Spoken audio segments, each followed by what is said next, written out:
मेरा नाम डॉक्टर बिलाल खानदादा है और मैं कंसल्टेंट न्यूरोलॉजिस्ट हूँ सिविल अस्पताल नौशहरों में। हमारे पास कुछ दिनों में ऐसे पेशेंट आए जिनके हाथों में कपकपी होती है, जिसको हम ट्रेमर्स कहते हैं। इनको आप लर्जिश भी कह सकते हैं, या हाथों की कपकपी या हाथों में झटके लगना, कपकपाना, इसमें रेशा आ जाना, ये डिफरेंट वर्ड इस्तेमाल करते हैं हमारे लोग, जिसको हाथों की कपकपी कहते हैं।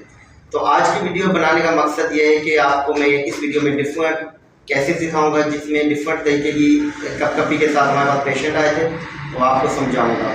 तो एक हमारे पास जो पेशेंट आते हैं जिसमें इस तरह से बैठे हुए उनको कपकपी होती है हाथों में, ये अमूमन उम्रदराज लोग होते हैं, ओल्ड एज होते हैं, 50 के अबव होते हैं, और उनमें इस तरह से कपकपी होती है। जब वो हाथ सीधे करते हैं तो वो नॉर्मल हो जाती है। इसमें हमें दूसरी चीज़ें देखनी होती हैं, जैसे सख्ती हो गई या काम काज करने में आहिस्ते उसका हो जाना स्पीड का। तो ये हमारे पास एक बीमारी होती है जिसको हम रेशे की बीमारी कहते हैं, जिसको पार्किंसन डिजीज़ कहते हैं। ये हाई पेशेंट नहीं होती, ये हमने अभी तक 2 केस डायग्नोज किए नौशहरों में। तो इनमें इस तरह से आपको कपकपी मिलती है। दूसरे जो केस होते हैं उसमें क्या होता है कि नॉर्मली तो जब आप कुछ काम नहीं कर रहे तो कपकपी नहीं होती। जब आप काम करते हैं या हवा में हाथ उठाते हैं तो कपकपी होना स्टार्ट हो जाती है। या कोई चाय पी गए आप पब्लिक प्लेस में, या खाना खा गए आप, तो कपकपी होना स्टार्ट हो जाती है। या आप टेंशन लेते हैं, स्ट्रेस लेते हैं, तो इसमें ये बढ़ जाती है। इसमें अमूमन क्या होता है कि फैमिली हिस्ट्री पॉजिटिव होती है, उनके खानदान में दूसरों को भी कपकपी का शिकार होते हैं। इसको हम इसेंशियल ट्रेमर्स कहते हैं, और इसका इलाज मुमकिन है। इसको हम टैबलेट्स के जरिए इसका इलाज करते हैं, और अगर टैबलेट से नहीं होता तो देन हम सर्जरी की तरफ जाते हैं। सर्जरी में एक डिवाइस आती है DPS, उसके थ्रू हम कर रहे होते हैं।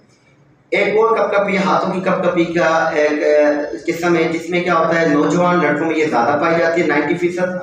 वो जब एंग्जाइटी में होते हैं, परेशान, मुमकिन है हम उसको स्ट्रेस रिलीविंग मेडिसिन देते हैं, तो उसके बाद उनकी कपकपी ये बेहतर हो जाती है। जैसे एग्जाम का स्ट्रेस हो गया, एंग्जाइटी हो गई, कुछ लोग परेशान ज़्यादा होते हैं, उनमें ये पाई जाती है।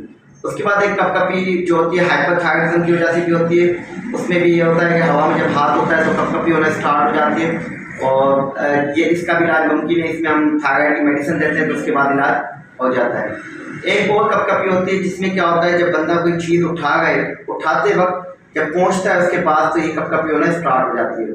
और ये जो कपकपी होती है ये हमें सेरिबेलम के डैमेज में मिलती है, ये दिमाग का एक हिस्सा है, उस कंडीशन में मिलती है। कुछ जो ट्रेमर्स होते हैं जिनको हम कहते हैं रूरल ट्रेमर्स, तो उनमें ये हमें मिल जाती है कपकपी। तो इस तरह से कपकपी के, जिसको शेकिंग ऑफ हैंड्स कहते हैं, ट्रेमर्स कहते हैं, इसके डिफरेंट किस्म में। कुछ लोग हमारे पास डायरेक्ट आते हैं कि हमें रेशे की बीमारी हो गई है, तो ऐसा बिल्कुल नहीं है।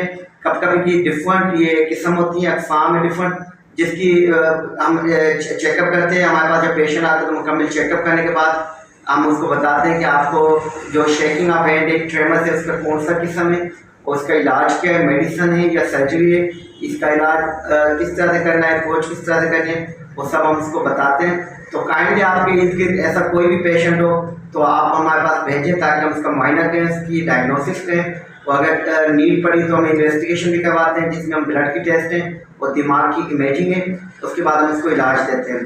तो काइंडली ये रेफर करें सिविल अस्पताल नौशहरों में। OPD के टाइम सुबह 8 से दोपहर 2 बजे तक, और शाम को फहद मेडिकल सेंटर में शाम 5 बजे से 8 बजे तक। ये डिफरेंट वीडियोस मैंने आपको दिखाई है कपकपी की, जो हमारे पास पेशेंट रिपोर्ट हुए, उसमें ये डिफरेंट टाइप्स हैं। रेशे की बीमारी भी है, इसेंशियल